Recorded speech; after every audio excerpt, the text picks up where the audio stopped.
Dilip. Dilip. Yes. Are you from Bombay? Yes, I'm very much from Bombay. I see. What do you do in Bombay? I produce ad films and corporate films for basically multinational companies mostly. I see. Yeah. I see.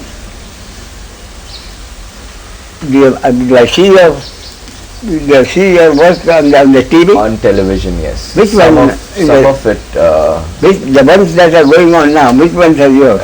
Nothing at the moment that's going on. I see. But yes, it keeps. I'm glad to hear it because most of them what I see these days are very poor. No, I think the problem is I'm still a struggling producer. So. Oh, I see. You're not well established yet. I was pretty. I would say like about 3-4 years back, I was doing a lot of work and I was probably running behind money so much that I actually forgot what is life all about. And maybe I've taken a back seat maybe the last two years now. And trying to analyze the direction that in which I'm running. I see. Now, Vishal brought you here? Yes. What did he tell you? What did he tell you you'll hear? Nothing. He just said you'll meet a lot of open people and maybe if I have some queries to ask you. And all right, go ahead. Maybe. So, okay, fair enough. So, I have a very peculiar situation right now. What is your educational background?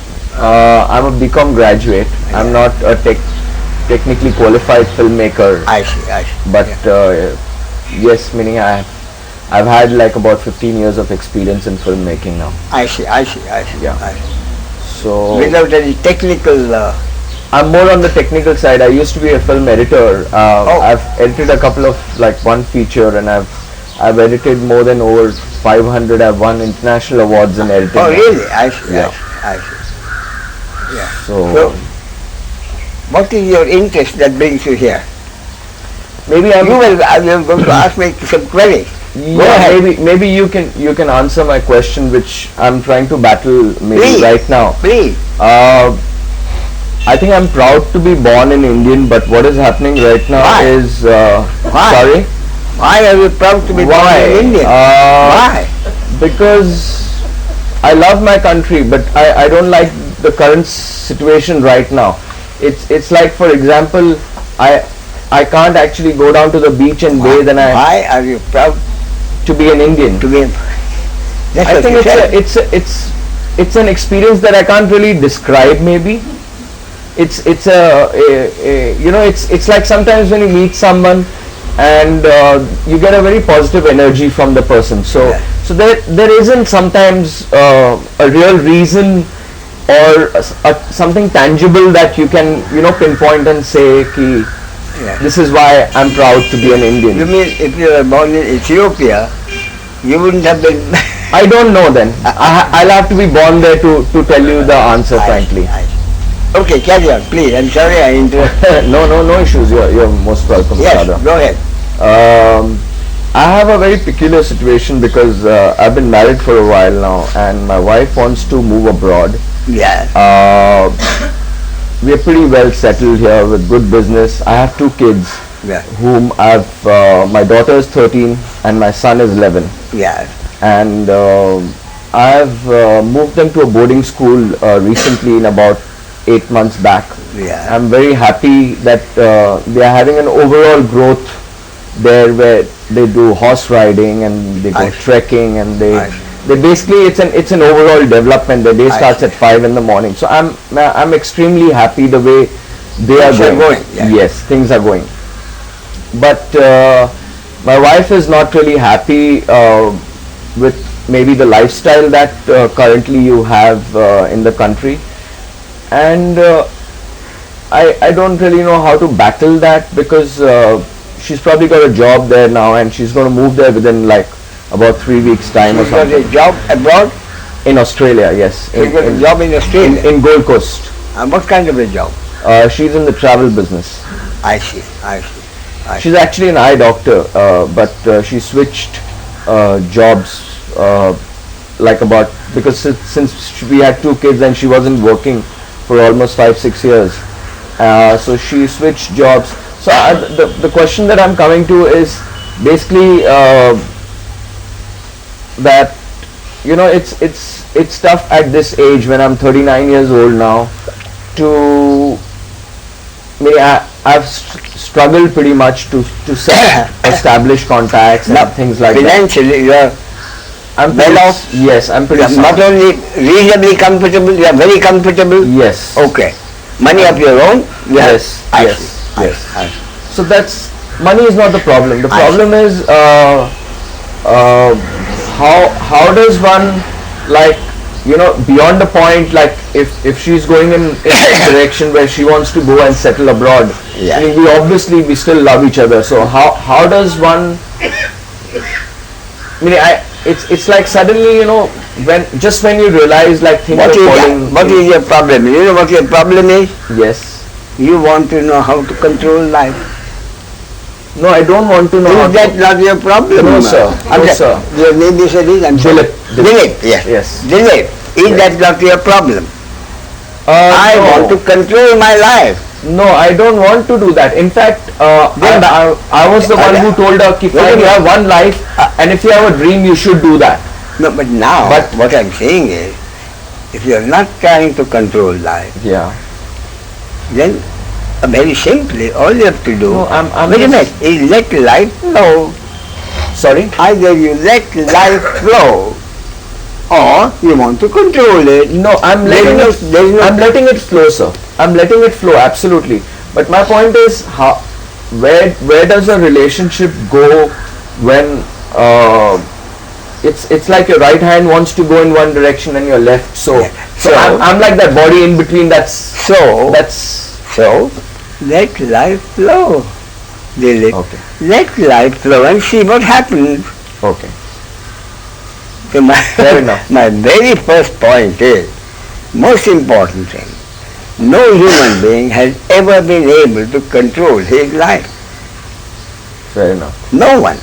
If God took human birth as a human being, then Yeah. as a human being, even God will not have any choice about what's going to happen in life. In fact, the whole point is no human being can ever know, has ever known, or can ever know what the next moment is going to bring, pleasure or pain. Fair enough. Isn't that no one can know what the next moment is going to have, pleasure or pain. In other words, my point is, every one of us is forced to live his or her life in the situation in which we have been placed, and we have no choice in the matter. And this basic fact is forgotten, and therefore we become frustrated. Every one of us has been placed in a certain situation, and we are forced to live our life in the circumstances in which we have been placed. Correct. So with that data, the only thing I can do is to realize that I'm in a position where I'm reasonably comfortable, not only reasonably comfortable, I'm quite wealthy, whereas there are millions of people below the poverty line, Yeah. not knowing where the next meal is going to come from. Yeah. When I see this overall picture, whatever my present circumstances are, I cannot help feeling grateful to God that I am not in the position of someone below the poverty line. Fair enough. And I am insensible. See what I mean? Yeah, maybe you're right. I'm right, basic truth. I'm telling you the basic truth. Yeah. And the trouble is, the human being often forgets the very basic fact of life. Yeah. This is the very basic fact of life. I'm forced to live my life in the position I'm in. So, I've only two ways. Either to think of someone much better placed than I am, whine and grumble and complain that someone is better than I am, or to think of the millions of people below the poverty line and thank God that I'm not one of those. Yeah. Fair enough. General outlook on life. That's what I'm talking. True. Isn't that right? Absolutely. I'm always thankful to God that, and it's like this. Sometimes I believe in that if your focus is right, about what you want to do in life professionally, the rest will just follow. I personally believe in that as well. It's What do you believe? Could you repeat that, please? I said it's Believe? like Yes. it's like sometimes when people forget that, you know, if you just run behind money, then it's never going to maybe come to you in the right way. Yeah. Now, if someone is running after money, Yeah. do you think he can control that? Why is someone running after money? Why is someone running after fame? Usually these are the two main things, either running after money or running after fame. Or someone goes for both. Correct. That's true. My point therefore, Dilip, is whatever one seems to be doing is really doing something in the circumstances which he has been over, which he has no control. So if I had no control over being here at the present, how can I dare hope that I shall have control over the rest of my life? True. Therefore, broad basis of what I am saying here, from the very fact that from the beginning I am helpless. I can only live my life in the circumstances in which I have been placed. But in those circumstances in which I have been placed, the fact remains that in any situation I am free to do whatever I want to do. In fact, what I am saying here, what is the basis of daily living? What is the, sorry, the basis of daily living? Daily limit. Living. Living. Daily Okay. living. Okay. Okay. The mechanism of daily living. For you and me now, or today, even the psychopath today, or a caveman 3,000 years ago, or anyone in future. Yeah. What do you think is the basis of the mechanism of what do we call daily living? You see, what I talk is totally daily living, in the essence of it. I'm not talking about idealism. In fact, I hate idealism. True. Because idealism means you have given up what is and you have built up an illusory what should be. And you pursue that illusory what should be. Yeah, that's Now wait a minute. Therefore, in general, what I am saying is, but in any situation, what is the mechanism of daily living? I see it clearly. You can tell me if I am wrong. Daily living can only be, whether it is for you and me now or the psychopath today, or a caveman 3,000 years ago. Daily living means every human being having to face a situation in which he or she finds himself or herself. true. Isn't that the mechanism of daily living? How does daily living begin? At any time, at any place, I'm facing a situation. Yeah, you have absolutely no control. Yeah, over I'm that. facing a situation. Correct. Now, let's see if I have a control or not. What does it mean? I'm facing a situation means what? Meaning I didn't have any control when I Wait a came in. minute. Vishal put me in the hot seat. Wait a so. minute. Yes, wait a minute. But what I'm saying, you see, but this is the trouble. We take something and then I'm taking right from the ground level. Yeah. Daily living means I have to face a situation. What does that mean? Facing a situation means in that situation I am free to decide what I want. My free will. And it is my free will which decides what I shall do in that situation, in those circumstances, to get what I have decided I want.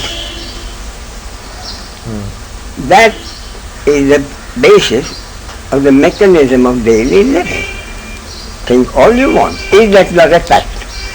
So what That's I'm saying is, basic fact of life Yeah, that's true. Daily living means in any situation, in any situation over which I have had no control, I am free to decide what I want and do whatever I want to get it. Basis of the mechanism of daily living at any time, at any place. I can't start at any lower than that. Absolute basis of daily living. True. True. So, in any situation, I've just done, in that situation, I've just done whatever I felt I should do in order to get what I want. And in the identical situation, the psychopath has done what he felt he would do. True. To take a specific instance, in this situation I decide there's something I wanted for a long time. Never happened.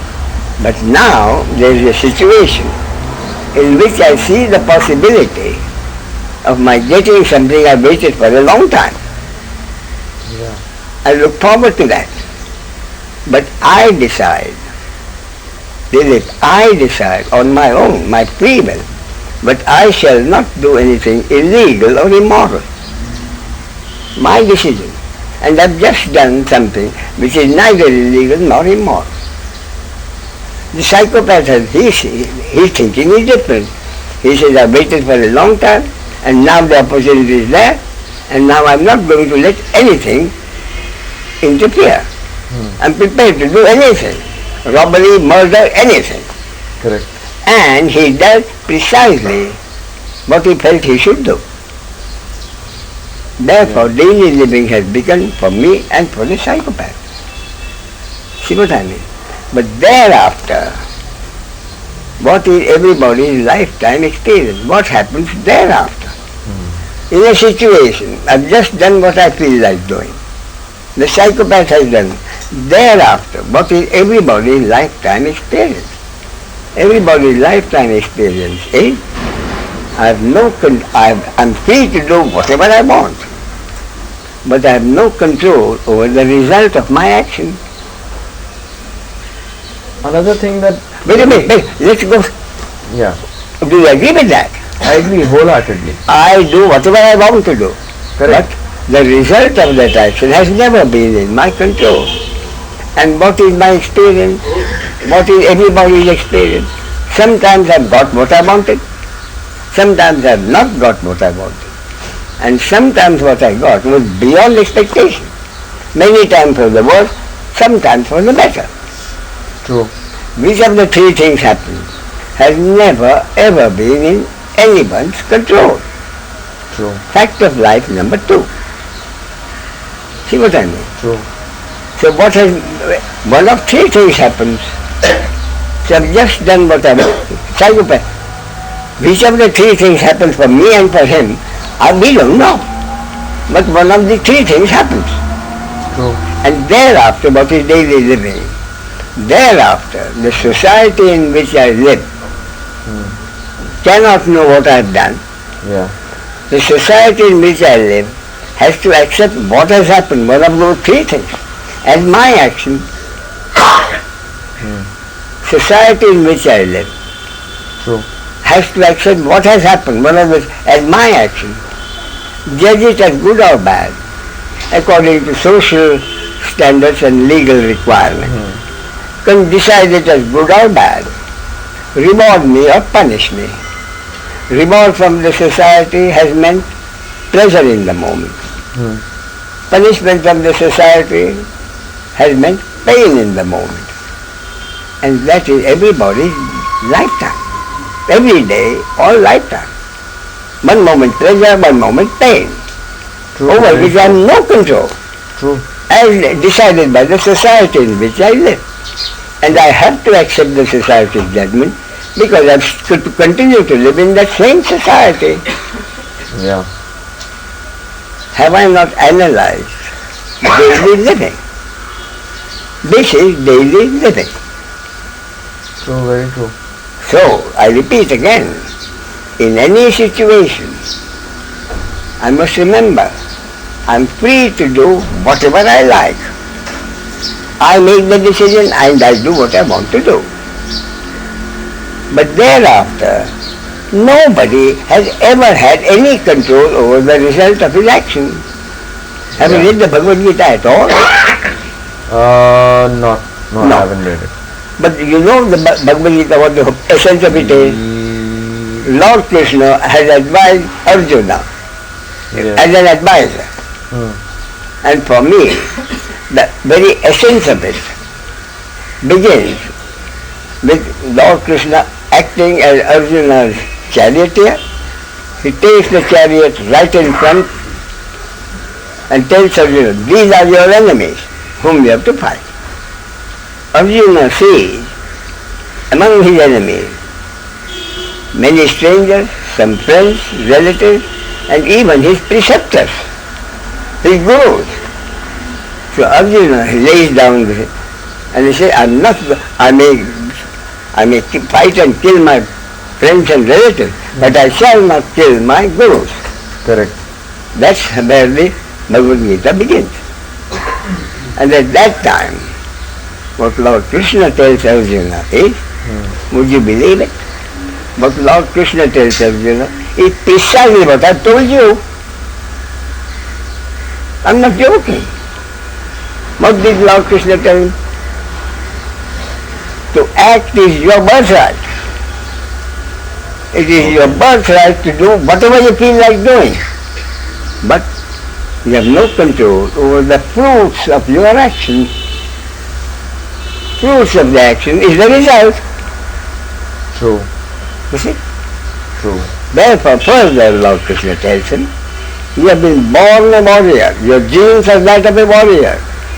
Your training has been that of a warrior. So your genes and your conditioning, two factors which make you Arjuna, will make you fight, even if you decide not to fight. Your genes and your up-to-date will make you fight. Therefore, fight. Whom you fight, and whether you win or lose, has never ever been in your control. True. See what I mean? Therefore, frankly, if we see this fact number one, fact number two, Yeah. the living should really be very simple. These are the basic two facts of life. Yeah. Therefore, what his mean says, I'm free to decide. Alternative I can do. From the alternative, up to me to decide which alternative I shall decide. Yeah. And it's up to me to decide whatever I want to do. But thereafter, knowing that the result has never been in my control, Yeah. what is the, I'm not saying the wisest thing to do, I'm saying what is the simplest thing to do. And that is what I've been doing, frankly, for the last 25 odd years. Yeah, I know. I sometimes it's like most of the answers in life are so simple, and we try and actually run and try and find. Actually, all the answers are within. I personally believe in that as well. It's just that Now, sometimes the direction that you think that you may go wrong, and you can't find simple answers to your problems of life. But the answer is all within. Your subconscious always gives you the right answer. It's like when you're doing a wrong thing, No. you always know it that it's now wrong. believe. That's rubbish. Why do you say that?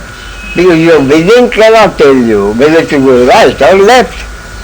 Your vision cannot tell you. I don't know. Your vision can only tell you, if you want to cheat somebody, your vision will tell you, hey, you are doing the wrong thing.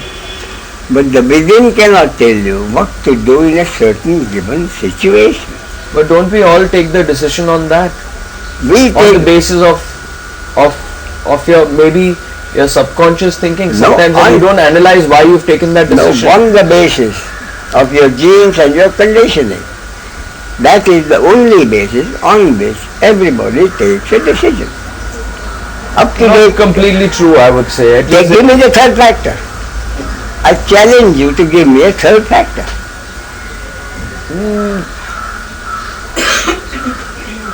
Yeah, maybe. See, that's Your genes it's and not, your conditioning means all the experience you have, all the reading you have done, yes. all the thinking you have done, all together makes it your conditioning. Your genes and your conditioning. Yeah. There is no third factor. See what I mean? Therefore, based on that, one. And second factor is making a decision. Some people, because of their genes, are able to make a definite decision. It is they have the ability to consider the various alternatives, and they are able to make a decisive decision. True. A considered decision. True. Some are not able to do that. So what they do is toss a coin. No, that's What can you do? completely wrong. Oh, completely wrong. I don't know. Now tell me. At least you should know. Okay, fine. If you've taken a decision that you know that you're going in the wrong direction, at least you know it. Tossing a coin is. Really, you are able to make this. I always admired you. You are able to make a decision. Right and wrong, never in your control. But you are able to make a decision. Yes. I am not able to make a decision. I have to toss a coin. So where did you get that ability? No, because where did you go and buy that ability? Consider the pros and cons and then take that decision. Whether it may be a wrong decision, you know that, but sometimes in circumstances you have to. But at least you should know tossing a coin is not an option for me. Wait a minute. You come to a place. There are two, right and left, and there is a sign. This way, point both ways. So do I go left or do I go right? Come again. I missed that one. This way, yes. there is a board. Yes. This way, one arrow points there, one arrow points there. Correct. Which way? On how will you make a considered decision about something you know nothing about? This is what you are faced with. Do I go right or do I go left? But in case you can make a decision, you will make a decision. Correct. But if someone says, I don't have the brains to think of the various alternatives, consider each alternative, and come to it, never had those brains. So what if he confesses that, what would you advise him? Other than toss a coin. No, I would see it's like this. Sometimes when you may have taken a wrong road also. Okay, in a situation like this, if you go, say hypothetically, in the left direction and not in the right direction, okay, so you go in the wrong direction. But it's never too late in life to turn back and maybe come back and go in the right direction. Therefore, what you are saying is, I'll see whether life takes me to the left decision, left or right. No, but see, you let life flow. And then at some point, am I in the right direction? Then I'll change my direction. That is all one can do, I agree. Correct. Which means let life flow. You see? But we don't do that. I have to make a decision. Therefore, someone who cannot make a decision will toss a coin and believe me, some people have all along tossed the coin. And they may not accept it. And then others have come to a decision. And my point is, in life, nobody could say who is more successful. Fact of life. And the other, some time ago, I read it. Most top executives, very secretly, have their own astrologer or tarot card reader or whatever it is. And in a very, very important decision. Do you believe in that? Wait a minute. That's the trouble. They believe in it, I don't. You're a damn fool. I don't believe in it. That's the trouble in life. Yeah, so listen to me. This is what I read. Most in the biggest multinational company, the top executive very secretly has someone to give him. That's true. So what does he do? He doesn't follow him. His technical department gives him one opinion. His planning department gives him another opinion. his assistant president gives him some. He takes this as additional data. He takes this as additional data. So existing data, 6 vice presidents, 3 says do it, 3 says don't do it. Then if the astrologer says do it, he may decide to do it. Or he may say the decision has to be, I'll be back in 3 minutes. He goes to the toilet, tosses a coin. No, but see, that's exactly what I'm saying. If you say 3 people are saying yes and 3 people are saying no, what is it? Why do you take that decision? It's not everybody. I don't think everybody probably tosses a coin. At least I don't know of anybody who tosses a coin, or at least I don't do that. But something in life, you don't do it, Dilip. Therefore, tossing a coin is bad.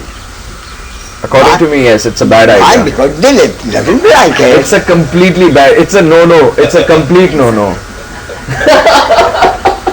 Yeah, that's true. That is the trouble. That is the trouble. In everything, Dilip has decided what is a yes and what is a no based on what? His genes and his up-to-date conditioning. So your existing conditioning has told you this is yes, that is a no. Now tell me, abortion, is it a yes or no? Abortion, is it a yes or no? Tell me. No. No. And you're quite right. And until a few years ago, abortion was a crime, punishable by death. It should be still, I think. Today, developing conditions, including India, are sponsoring abortion with free clinics. I don't think it's right. I don't think it's right at all. So, you tell the government what you are doing is wrong. Why? Because it's not right. And the government will tell you, we have been forced to do it. Abortion was a crime. But the population was increasing like crazy. And we have been forced to take this step to check the population. So, yes or no? It's still a no. I would never consider abortion as a yes ever in my life. So therefore, yes or no. Therefore my point is, no one can know whether the result is going to be yes or no. Therefore, this is my only sensible thing to do, and which I have been doing for the last 25 years. In any situation, I do whatever I felt like doing, irrespective whether I have considered this or tossed my coin. Whatever it is, in a given situation, I have just done whatever I wanted to. Thereafter, knowing what happens has never ever been in my control. Now, for the last 25 odd years, what I have been doing is, having done whatever I felt I should do in the circumstances, after that I lean back, sit comfortably, relax, and witness whatever is going on, over which I never ever had any control. True. And the other side, so Vishal doesn't, Dilip doesn't do it. So, I sit back and Bobby witness whatever is happening. I have peace of mind. And Vishal does not have peace of mind. I mean, Dilip doesn't have. That's fair enough, I understand. Isn't that right? Yeah. I do, make no mistake, I do exactly what I feel like doing. Having done that, I sit back, knowing that after that nobody has ever had any control. I sit back, witness whatever is happening. And in what is happening, if my preferences are satisfied, I get pleasure, I enjoy that pleasure. I enjoy that pleasure. But if at that moment my preference is not satisfied, I do not pursue that pleasure. Pursuing that pleasure means inviting frustration. If the pleasure, I enjoy it. Yeah. If the pain comes, and I suffer the pain. But I do not pursue my preference. So the main difference, as I see it, is between me, who am comfortable with my peace of mind, and the average person is, if a preference is satisfied, I certainly enjoy it. If it is not satisfied, I do not pursue it. Whereas Dilip pursues it, because that is the thing to do, man of determination. Yeah. And therefore, Dilip does not have peace of mind. But in any situation, having done one situation, I'm not sit back in the sense that what is happening may again present a situation to me. In that situation, I again do precisely what I want to do. Having done that, I again sit back and witness whatever is happening. No, but isn't that escapism? I've seen a lot of people escape from reality. Escapism. Now will you tell me what is escapism? Please. What is escapism? I've seen people leave their families and run for a guru, and I've seen people in the name of God leave their family and go and have this blind faith. I'm completely against that. That is escapism. How does that escapism come in what I've just told you? If you sit back and now wait a minute, believe. What in my beginning, in any situation, I do what I think I should do. Don't get away from it. No, but sometimes you have to run behind it to prove, to get to your point, and to, supposing, as you said, you take a decision of right or wrong or left or right. Now, in order to go, now that's the direction that which you've been led, and sometimes reality pushes you to run behind. So, you have taken a decision, it turns out to be wrong. Then what happens? The wrong decision has created a fresh situation for me. Again, in that situation, I do whatever I think I should do. Fair enough. See what I mean? I've taken a decision. That decision at a certain point, so in that situation, I again do what I want to do, and again I sit back and wonder what happened. What is the difference? The difference, Dilip, is having done, knowing that I sit back and witness whatever is happening, and what you do is waste a lot of time and energy wondering, will I get what I want or will I not get what I want? Will I get what which has never been in your control. Yeah, I just wait for the result to happen. The result will create a fresh situation for me. I deal with that situation. Yeah, sometimes to deal with that situation, Isn't that a fact? You make a decision. The decision turns out to be right. I enjoy the pleasure that comes with it. I made a wrong decision. I have to correct it. So in that situation, I still do whatever I feel like doing.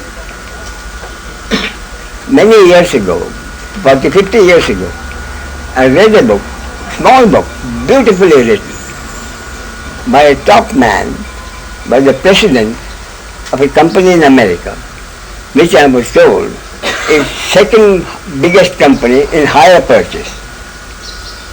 Top man in the second house. And he's written a book on, as he says, success in management. He says it very clearly.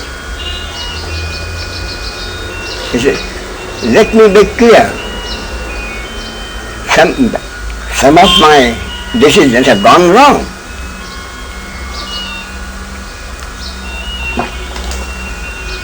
Someone else's decisions have gone wrong. I am successful and he is not. See? Another person, I have made a decision, it's gone wrong. Then another person has also done it, it's gone wrong. Then it is the difference. See, the moment I realize my decision is wrong, I accept it, confess the decision and take proper action. The other fellow, my decision, I'm the top man. How can I confess to making a wrong decision? So he pursue that wrong decision. That's wrong completely. Yeah. That is no for village. Yes. But yes for that man. The ego comes into the picture. It's not the ego. It's not the ego. It's sometimes accepting life and just correcting what you can, at least in this lifetime. That's the way I look at it. Therefore, correcting in any situation, make no mistake. Yeah. In any situation, every human being, you and me or the psychopath, has total free will to do whatever he wants. And life means situation after situation. True. In any situation, I'm free to do whatever I want. True. But when I find the result is not right, I consider that as a fresh situation and I do whatever I want. But having done whatever I want, knowing that what happens thereafter, doing whatever I want, my free will, what happens thereafter is God's will. I repeat, whatever I do is my will. What happens thereafter is God's will, over which I have no control. Therefore, I sit back and wait for the next situation, which is precisely God's will.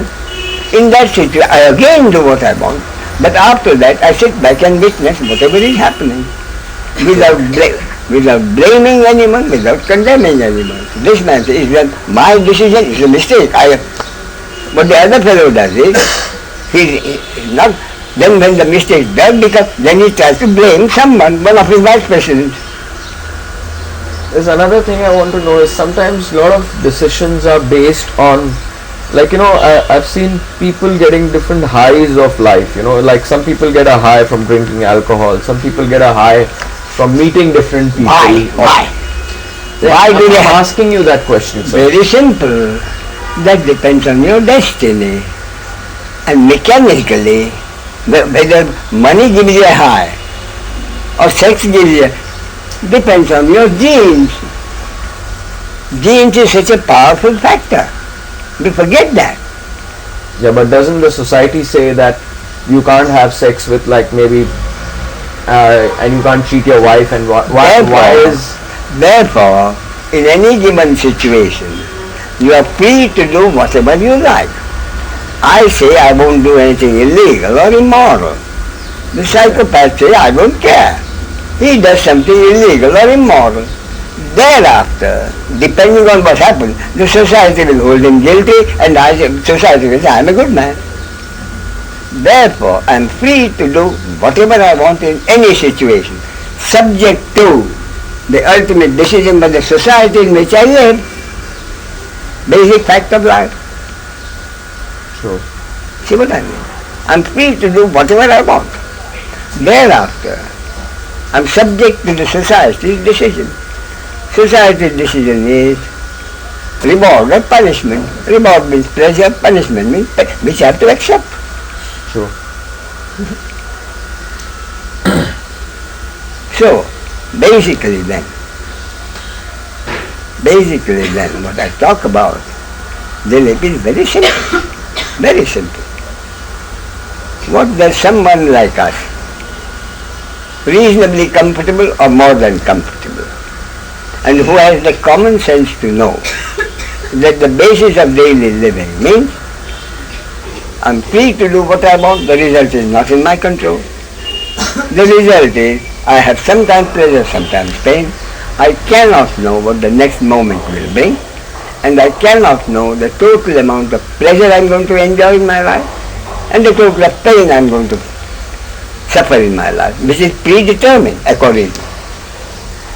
But sometimes isn't that life, meaning you take that decisions and sometimes because like you don't know where you're going, and that's why people make some savings, and you make sure that you don't in that pain. Situation, you are free to do whatever you want.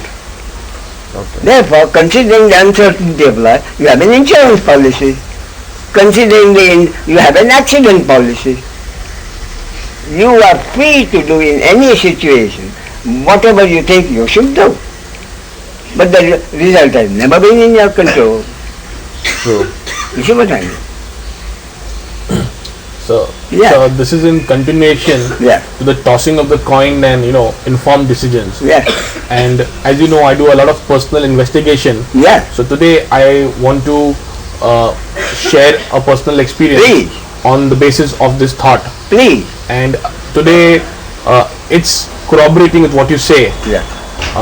I invest a lot in the share market, Yeah. like so many of us do, Yeah. and I really go deep. And the reason down and coming up. I really go deep. I Yeah. study balance sheets. Yeah, of course. I meet people. Yeah. I meet people, important people, Yeah. running companies. Find their I get- opinion. I get insider information. Yeah. And my father tosses the coin. Yeah. And who is more successful? He's more successful. Now, wait a Now- minute. Wait a minute. Wait a Now minute. I have Wait a been minute. I have been for the last 3-4 years. I think share market is the right place to understand destiny. I mean, this is what I'm just I'm just saying. I'm Yeah. just sharing my experience. Yeah. Because I do everything possible. Yes.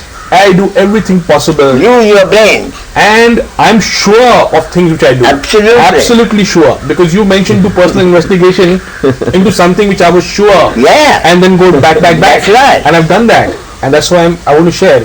I am sure on what I do investment, Yeah. and I'm sure that I'm going to make more money than my dad Yeah. on this particular thing. Yeah. And I'm sure that the way I go about doing my research, fundamental, technical, everything possible on earth, Yeah. and still I lose money. Yes. Now wait a minute. Wait a minute. What I'm saying is, you are able to do this. So, what about your dad? My dad Wait, just tosses a wait a coin. minute. Wait a minute. Dad says, my son Vishal has this ability to make a controlled decision. I admire him. I envied him. But unfortunately, I don't have my son's brains to think of all these things. So all I can do is toss a coin and ask my astrologer. Yeah, he does something like that only. But he actually. But sir, the point Yeah, is yeah. that after all my efforts, Yeah. whatever maybe it's not in my destiny to earn money in this Yeah, way, yeah. in this format, because I do earn money in the other ways. Yeah. But in this way I don't. No.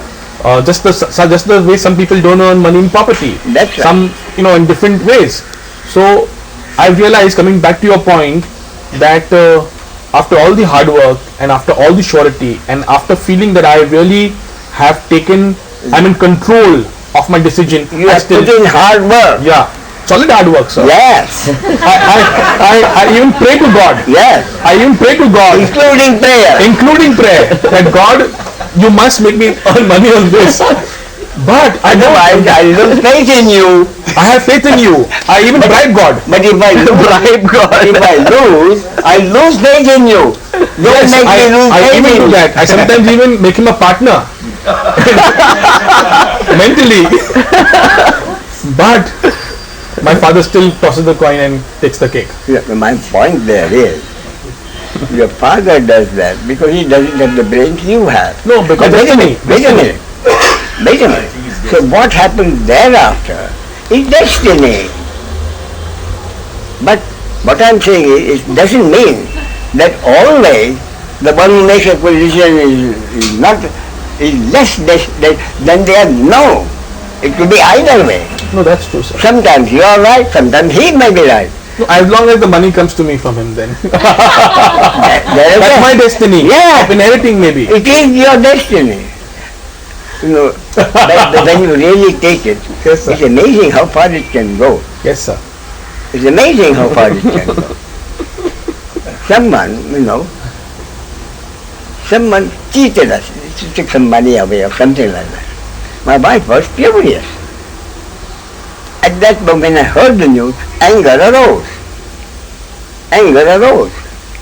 Literally, 10 seconds later, I was laughing. My wife was very angry. You think in this you want to laugh? That's why I'll tell you why I laugh. Anger arose because what has happened. I laugh because we didn't take the minimum precautions we should have taken. That's why I laugh. We didn't take, why did we not take the minimum precautions? because we are destined to lose the money. Right, sir. And what has happened now? What has happened is, some of the money which was transferred by God to someone else Absolutely. who probably needed it more than I do. Absolutely. See what I mean? Yes, Anger sir. arises. So we should be happy even though when we lose money. You should laugh. We should laugh and I'm just saying, I'm just putting in a right Wait a minute, don't forget. We should be comfortable. No, wait a minute, don't forget. When the anger arose, make no mistake, Yes, sir. when the ears heard the news, The body, mind and organism. the biological reaction was anger. Biological reaction was anger. But a little thought over it brought laughter. But what I'm saying is, let me be very clear. Yes, sir. Whether the man who is able to make his decisions, someone who is not able to make, we cannot know who is going to be the more successful. That depends on the relative destiny. But I'm not saying the one who tosses the coin will always be better. No. Right, sir. Even the man who tosses a coin may lose all his fortune. Could be, yes, sir. Either way it can happen. But what I'm saying, what happened has never been in anyone's control. That is the point. Now I'll tell you an actual case. Sir, just one more thing. So is there no way, sir, even 1%, sir, I'm hoping that one day you might say there is one loophole somewhere and you can control something, sir. I'm hoping. Mine is totally uncompromised. Yes, that is it. And what is it? God's will prevail every time. But my point is, no one can know God's will. I'll tell you, most of my, in the Bank of India, most of my service was in Bombay. But at a higher level, once I was transferred to Ahmedabad to be in charge of the branches in that area. And in that area, there was Ahmedabad. And, few years ago, it was the height for cotton mills and everything. And in Ahmedabad, you work for a cotton mill or you own the cotton mill. Such broad things. So one of the cotton mills, the top man, very, very nice man, very well known man, was the top man. One of the 3 or 4 top men in. So he had an assistant whose advice he never overlooked. Took great. So his assistant and this man and the owner and the assistant were both in school together. His assistant would always top of the class, and the owner used to second, third, fourth. I understand, yes, sir. And both of them, when they passed, they both started in business. The assistant took one job, he took one project, failed. Took another project, failed. The other one, not so brilliant, took every project, he succeeded. So after a while, the more brilliant of the two had flat on them, but they were friends. So he had the good sense not to pursue something which he knows he can't have, which is his destiny. So he got together and decided that the one who was not more brilliant, not successful, will assist the less successful. So there they were, the brilliant man, the assistant, and not so brilliant man, the successful owner. But they both accepted that. So look at, that is the whole point. And this is what the author of that book was saying. And a mistake, my real point of my success is, as soon as I discover that it's a mistake, I accept it. I don't say, how can I own a mistake? I'm the president. So he said that my success is due mainly to acknowledging mistake as quickly as I can and put things right. That Right, is sir. where the ego comes in. Right, sir. So, what I was saying is, what I am talking about, someone like us, reasonably comfortable in life. So, he decides, I can never know what the next moment will bring. I can never know the total amount of pleasure and pain I'm going to enjoy. In this situation, what do I want most in life? That is my focused query. In this situation which is life, in these conditions of life, what do I, as a reasonably, what do I want most? What I'm saying is, I do not ask this question to someone below the poverty line. What do you want most in life? His answer is bound to be the only. I'm not a greedy person. All I want is sufficient money for my basic needs, food, clothing, and that is all I want. Therefore, I'm not concerned with that. I'm only concerned with someone like us, reasonably comfortable in life, and who has this common sense to know. No one can know what life is going to bring next moment. What does such a person want most? That is my focal question. What do you think? What does Dilip, a man of reason and intellect, what does Dilip think he wants most in life? What do you think, Dilip? What is it that you want most in life? I think I want happiness more than anything else. Quite right. You want happiness. And my point is, the moment a newborn baby seeks his mother's breast intuitively, what is the baby seeking? Happiness, which at that moment means mother's milk. Then the human being grows up, and at a certain point says, for me, happiness means money. Someone's happiness means fame. And the actual daily life has proved to us, most people who seek money and fame do not get it. They die a frustrated death. That is their destiny. We don't, why does God do that? I don't ask him. So, from those who have been seeking money, some do get it. Some do get it. And then, from those who get it, a few ask themselves, I've got as much money as I need, I've got enough fame, I don't want any more fame, and I'm in good health to enjoy any kind of pleasure life brings me. And yet, deep down, why do I have the nagging feeling that I don't have the happiness which I'm really seeking? That's what I'm asking you. That is where I am. And I'm asking Dilip, who has come to this state, what is it that has been escaping you as happiness, in spite of the fact that you're more than reasonably comfortable in life? So what does happiness mean for, what does the ultimate happiness mean for Dilip? That's my focal question. I repeat, what does the ultimate happiness mean for Dilip? The ultimate happiness, From your own life. it's pretty subjective at every stage. That is why I am asking you. It is subjective. And you will have the answer if you remember how we started the talk.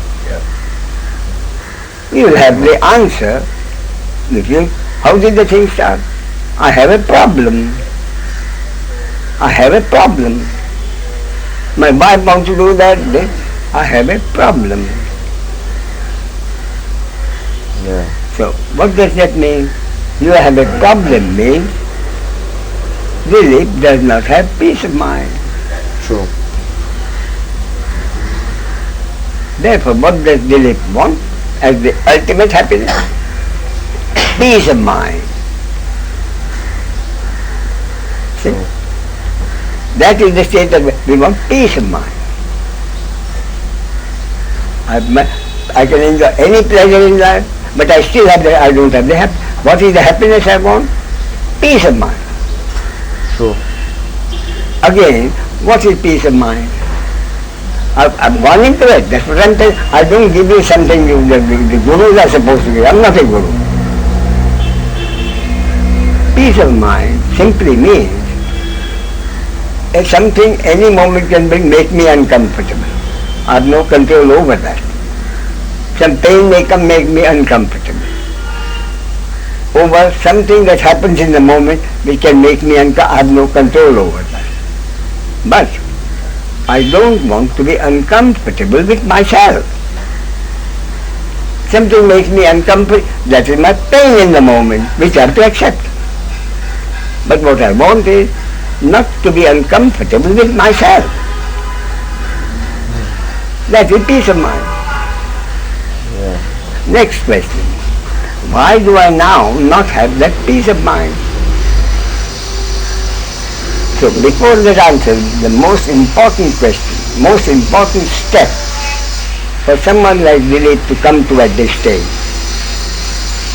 wanting not to be involved in problems, the most important step is to realize that this peace of mind which I am seeking, nothing in the flow of life can give me this peace of mind. Flow of life can only bring me pleasure or pain. More intense pleasure, more intense pain, over which I have no control. But even if I am thinking of pleasure, pleasure is momentary. Therefore, the peace of mind I am seeking cannot be had in anything that life presents to me. Whatever pleasure life presents to me is only temporary. Very soon it will give way to pain. Therefore, for me, for someone like that, the most important acceptance is to realize that the happiness I am seeking, the peace of mind, cannot be had in the flow of life, which can only bring pleasure or pain. Therefore, if it is the happiness I am seeking is not in the flow of life, where is it? The only answer is, it is in my attitude to life. True. See what I mean? True. What happens in life cannot be. Therefore, it is my attitude to life. You're so right. Next step, what is my attitude to life mean? Think all you want. Attitude to life can only mean my attitude towards the other, morning till night. What is life? My relationship with the other may be a close relative, my parent, my wife or son, or a close relative, or a neighbor, or someone connected with my business or occupation, or a total stranger.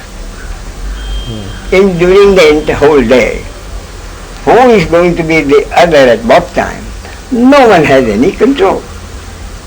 Therefore, whether it is someone close to me, someone I know, or a total stranger, unless my relationship with him is harmonious, whoever the other is, I cannot have peace of mind. Therefore, the peace of mind I want depends almost entirely on my attitude to life, which means my attitude towards the other. And the peace of mind I can have only if my relationship with the other, whoever the other is totally harmonious. Okay? Next question. Why is my relationship with the other now not harmonious? Follow what I mean? Yeah. Step by step, not something from here, this problem, that. So why is my relationship with the other now not harmonious? Very simple. Because I cannot help treating the other as a possible rival. Even my brother, in certain cases, so many cases, property dispute. Therefore, my relationship with the other is not harmonious because I can't help treating the other as a rival, potential rival. If I keep thinking of even someone I know as a potential rival, the stranger is even worse. He may be a potential enemy. So with an attitude like that towards the other, how can I ever have a harmonious relationship? Does it mean I can never have harmonious relationship? That also is not true. We know at least one or two people who are transparently happy. I see them at any time. They have no furrows on the forehead. They are usually happy and comfortable, smiling. Therefore it is possible. At that point, my intellect quickly surrendered. I have no answer. I can't have a harmonious unless my relation is, and I can't have a harmonious relation because I can't. All my conditioning, all my life has been to treat the other as a rival. So when the intellect totally surrendered and the mind became still, then the answer came to me from outside, from the source, which is, the answer is simple, Ramesh. The answer is contained in the basis of every religion, which you have forgotten. What is the basis of every religion? The Bible says, thy will be done. In other words, nothing can happen unless it is the will of God, of cosmic law. Islam says exactly the same thing. Yeah. And what does the Hindu religion say? Hindu religion says the same thing, but in a more powerful way. The Hindu religion says, thou art the doer, thou art the experiencer. Thou art the doer, thou art the enjoyer of the pain, and thou art the sufferer of the pain. Enjoyer of the pleasure, sufferer of the pain. Thou art the speaker, thou art the listener. Now what happens? Dilip says, Ramesh speaks, Dilip listens. Dilip speaks, Ramesh listens. It appears like that. But neither Dilip nor Ramesh would be able to speak or listen if they were not conscious. Yeah. If neither could do anything if they were not conscious, what does it mean? Clearly means it is consciousness which does the speaking through one human instrument, listening through the other, or speaking to this and listening through the other. Therefore, even a simple thing like speaking and listening, the individual does not do. Therefore, the ultimate understanding is nothing happens unless it is the will of God. Therefore, every happening, big or small, 1% or 99%, everything happens because it is the will of God or a cosmic law. The human being is incapable of doing even the simple thing like speaking or listening.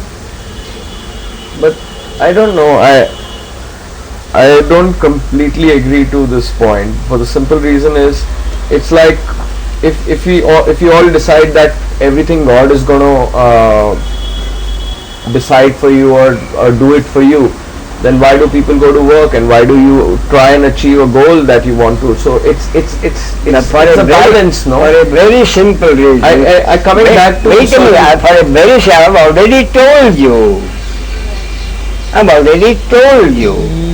The mechanism of daily living means everybody is compelled to do whatever he wants according to his own will. Makes sense. Therefore, daily work happens. You are doing whatever you want in any situation has happened. Why? Because you are facing a situation. Not doing anything negative is also doing negative doing. So that is not true. You are free to do whatever you want. But what happens has never been in your control. Yeah. Therefore, only I'll have this peace of mind, only if I'm able to accept totally. No human being is capable of doing anything. Basically, where I'm concerned, what does it mean?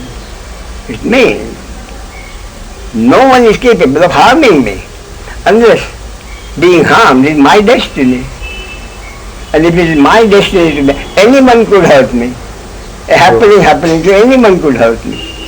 True. Therefore the important thing is, I cannot harm anybody, nobody can harm me. Therefore, if I cannot harm anybody, the whole load of guilt and shame which I've been carrying for my actions which have hurt others disappears. A bigger load of hatred for the others who have hurt me, that also disappears. And when that load of hatred for myself disappears, what remains is peace of mind. In other words, what I'm saying is, this peace of mind which we all hanker, the ultimate happiness, the basic happiness we are seeking, is not something to be achieved. It's already there as our birthright. The happiness is our birthright. But we have not been able to claim our birthright, because between that birthright and there is that huge load of hatred for myself for what I have done, hatred for what they have done. Once that load of hatred disappears, I don't have to achieve anything, it's there. True. Yeah. So the immediate reaction is, that is a theory which is fatalistic. Isn't that right? True. Is that does Dilip not say, but that is fatalistic. So I asked Dilip, what do you mean by fatalistic? What do you mean by? Fatalistic. Fatalistic. This is a fatalistic attitude. And I said, what the then Dilip says, if nothing in my control, why should I do anything? And the answer again is, in any case you have not been doing anything. Whatever you thought you were doing. Sometimes you realize that life is a big joke and actually you've been the laughing. That is the trouble which you did. You are not prepared even to finish. Let me finish my sentence. Therefore, what I am doing, all I ask for someone talking to me is, please listen to me totally. Yeah. What is not listening totally? Not doing anything. No, is even before I finish, you have a question. Yeah. Even before I finish my sentence, you have a question. You are not listening totally. Therefore, my prayer is, please listen to me totally. And after you have listened to me totally, and you have understood what my concept is, it is your birthright to test that concept any way you like in your life. Accept it or throw it out. My experience is, if you accept that, you will be happy. Yeah. Okay? So, any question? Simple, isn't it? Any question? So you have been, You have been here from the beginning? I'm here from the I see. Today I mean. No, earlier also I had come. I see. So,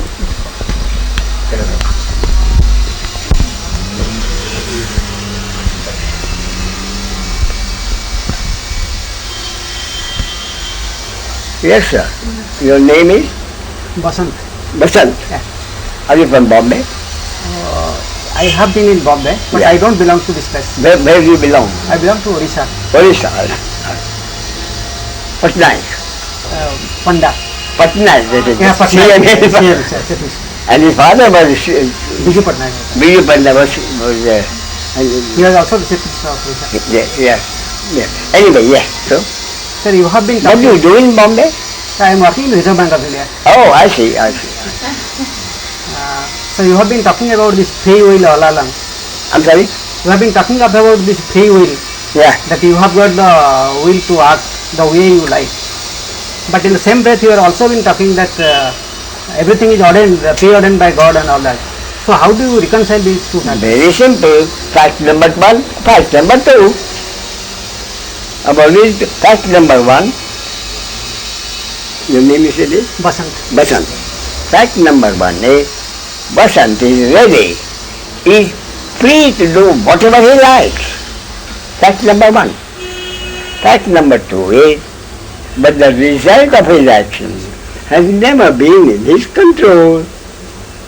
Therefore, in any situation, whatever is to be done is Basant's free will.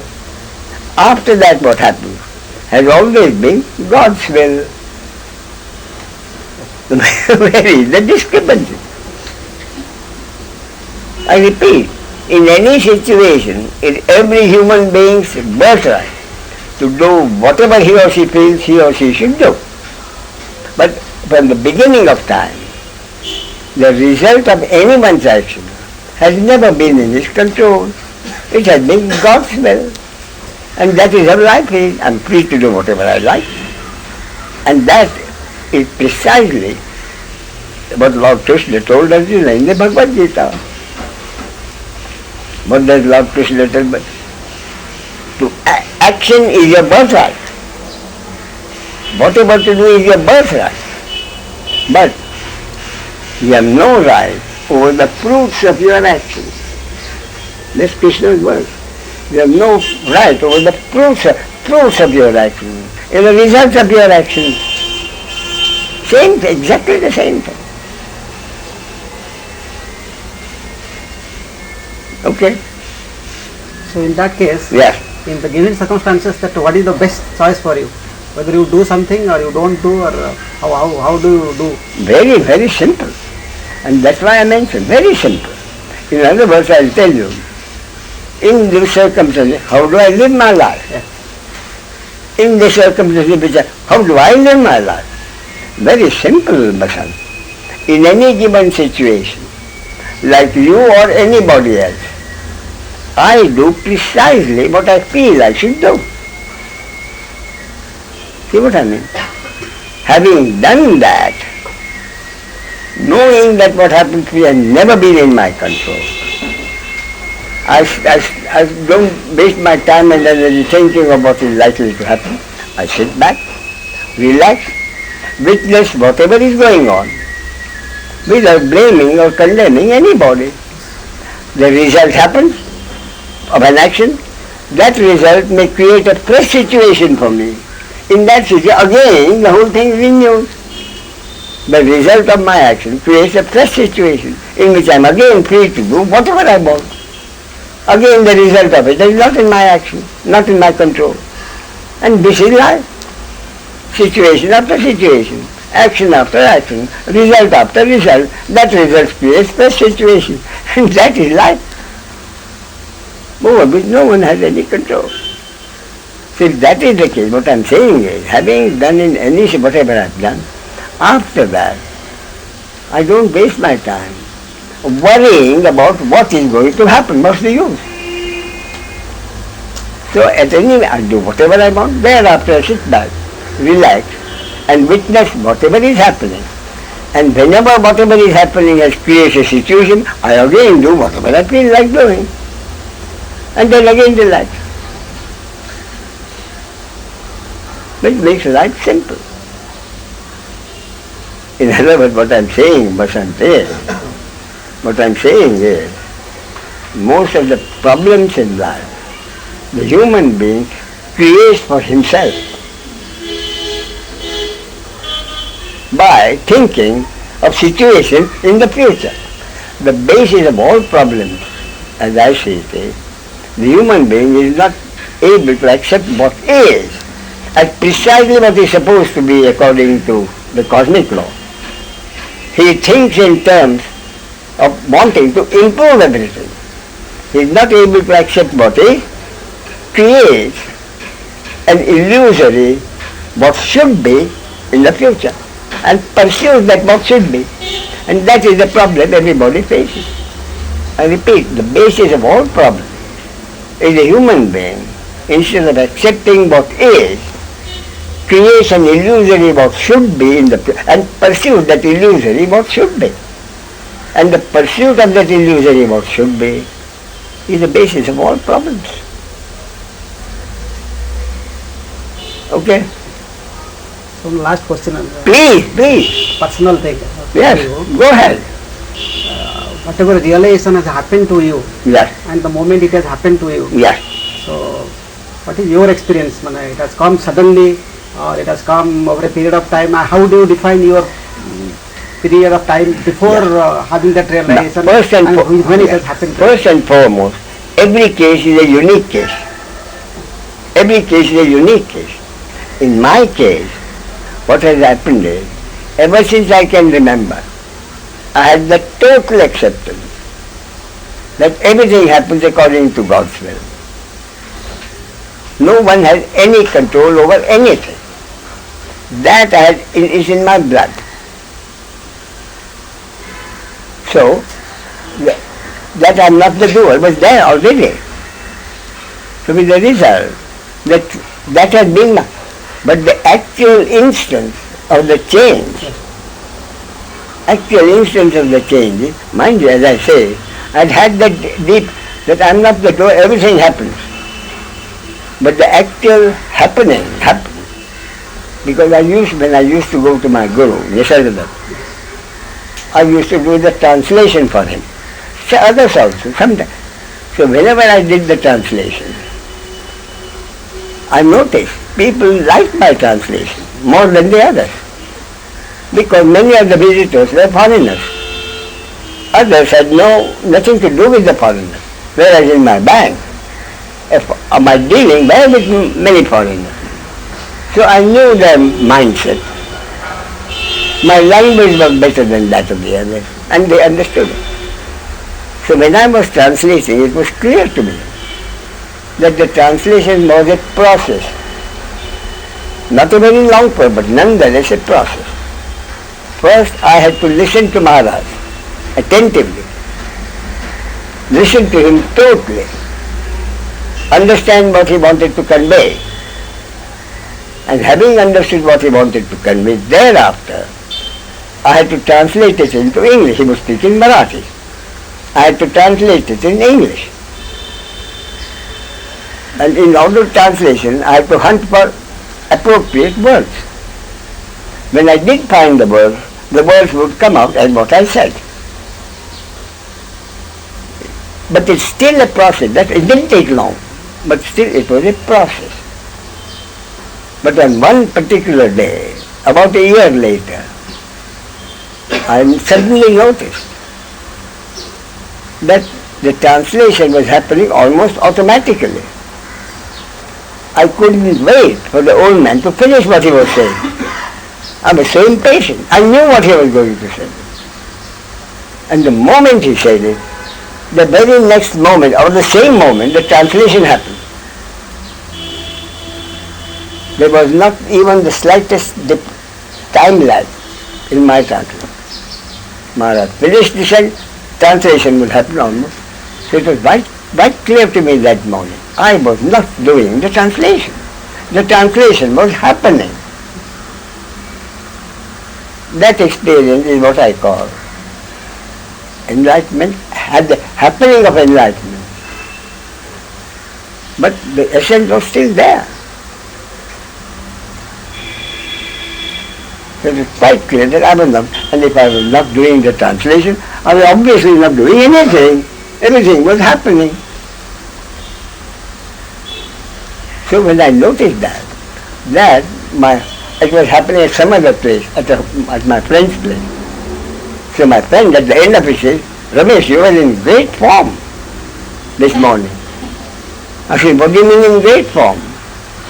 He said, you could hardly wait for Maharaj to finish. And your translation came. And you were using gestures which previously you didn't. It was as if you were doing the talking yourself. And you didn't need Maharaj. You are in great form. So I said, oh, I see. And the fact was that even Maharaj noticed something had happened. Until then, it was Maharaj's practice. If you were not sure about something translated, he said, what did you say? And when you said that, he said, no, that is not what I wanted to say. And we correct. Earlier, not 2 or 3 times, he had asked me, when I said, yes, that is correct. But since that day, not once did he ask me, what did you say? So he knew something had happened. Okay? But anything spectacular you also felt also? So something when happened it to you? That's what I'm trying to tell you. Nothing spectacular happened in my case. In my case, nothing spectacular happened. Because intellect, even with my heart, I had accepted. Nobody does anything. Everything happens. But this was a practical experience. But that experience was not something fantastic. It was a fairly simple experience, as far as I'm concerned.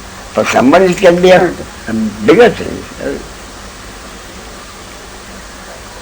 Okay, Basan? What department are you in the Reserve Bank? Department of Banking Supervision. Banking Supervision. Supervision. So you go For inspection of the banks. I see. Okay, so, yes. You were saying that that was an experience, no, of the translating being just An experience of non-doership. of non-doers. An experience that whatever I was not doing it was happening. And this is what you mention as enlightenment. Yes. So, but I mean, sometimes in my case, I can also realize that it is a happening, no? But I don't see myself as an enlightenment person. No, because what do you see as a happening?